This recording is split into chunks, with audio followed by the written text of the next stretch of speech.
Mais c'est trop tard pour demander au secteur privé de venir vous accompagner dans une réflexion où, en fait, on va atteindre cet objectif d'accès à l'éducation. Et effectivement, ça aura les incidences qu'on a vues pour tous les projets qu'on a analysés pendant ce workshop. On s'attend à ce que s'il y a un taux de 100%, bon, on ait suffisamment de revenus pour rembourser le projet, mais là, on réalise qu'il n'y a pas un taux de 100%. Alors la question, c'est pourquoi? Parfois, les infrastructures sont pensées en silo. Construire une école, c'est très bien. Mais encore faut-il y associer des éléments pour que les étudiants puissent aller à l'école. Il faut y associer des moyens de transport. Il faut s'assurer que la région dans laquelle on a construit l'école, les tarifs auxquels on va la proposer, sont abordables pour la population. Donc en fait, ce n'est pas juste la construction de l'infrastructure, mais c'est l'ensemble des éléments qui concourent à ce que l'infrastructure soit une réussite, qui doivent être analysés dans le cadre d'un projet. Et c'est ça l'infrastructure durable. Cette notion d'impact, comme on dit souvent, c'est vraiment un voyage. Si je repars en arrière, il y a des années, l'impact n'était pas adressé dans les projets, dans les financements. Et on a réalisé que le fait qu'on ne considère pas les impacts pouvait en fait avoir un impact sur le financement. Je vous explique. On finance un projet dans un pays, et je prends un exemple, on finance un projet en Amérique latine. On ne s'est pas assuré s'il y avait les études environnementales et sociales de fait et tout ça. On a laissé tomber. On avait un bon sponsor, quelqu'un de renommé, qui a déjà fait des projets similaires. Donc, on l'a financé. Premier problème, il a tablé sur 5 ans pour la construction. Au bout d'un an, rien ne démarre. Parce que il y a des recours sur recours. On réalise, en creusant un peu, que les gens ont été expropriés de leurs terres. Et ils n'ont pas été dédommagés.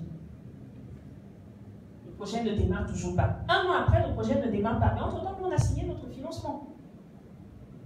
Donc, ensuite, le projet prend du retard, on commence à le financer, ils commencent à faire leurs premiers travaux, et on réalise qu'en fait, on est sur un site archéologique. Très bien, il faut tout interrompre. Il faut trouver des mesures de contournement, etc. etc. Ça, c'est ce qu'on appelle les impacts environnementaux et sociaux. Alors, oui, bon, comment ça se traduit? Lorsque vous êtes engagé dans un projet comme ça, vous avez commencé, votre sponsor a commencé à tirer de la dette, vous avez prévu qu'il vous rembourse dans 4-5 ans, il ne va pas vous rembourser dans 4-5 ans. Encore faut-il savoir si le projet ne va tout simplement pas être interrompu. Ça, c'est la considération des impacts. Ensuite, vous avez eu un certain nombre de lois qui ont été mises en place pour encadrer les impacts, pour encadrer les permis de construction, les permis environnementaux et sociaux, etc. Donc, on est quitté d'une logique où on était vraiment indifférent aux impacts sur nos financements, mais aussi sur les constructions, les infrastructures qu'on avait, à une logique où finalement on s'est dit, ok, on va à minimum essayer de respecter la loi. Quand il y a une loi qui encadre les constructions, on va essayer de la respecter. Mais on s'est rendu compte que ce n'était pas assez. C'était pas assez, pourquoi? Parce que respecter la loi ne signifie pas qu'on recherche forcément un impact sur l'infrastructure. Donc là encore, c'est pareil. On peut très bien construire un projet, on a respecté la loi, mais le projet ne rentre pas de fonds. Tout simplement. Parce que le service n'est pas rentable, parce que les usagers n'ont pas les moyens de payer, parce que les usagers, ou tout simplement parce que les usagers n'utilisent pas le service. Et donc on s'est dit, mais si on y associe des impacts positifs, peut-être que les usagers finaux vont voir un intérêt à utiliser le service. Donc vous voyez, on évolue finalement, même nous, banques, on a évolué dans la manière dont on considérait les impacts. Et aujourd'hui, j'ai envie de dire, on est plus ou moins là. Et c'est ça que les investisseurs, quand ils cherchent des financements à impact, c'est ce type de considération qu'ils vont avoir.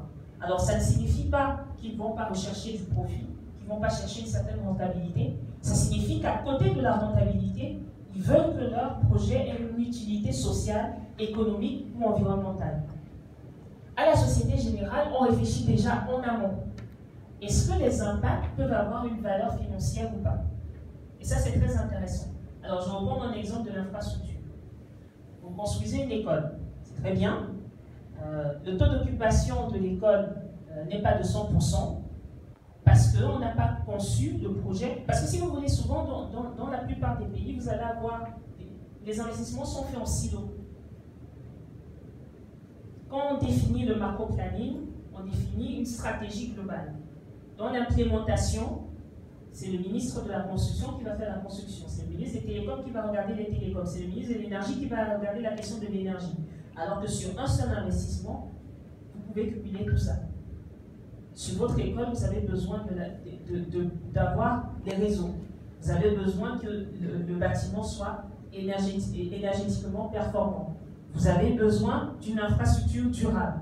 Donc en fait, vous faites parfois appel sur un seul investissement. Un seul investissement peut concerner plusieurs ministères différents.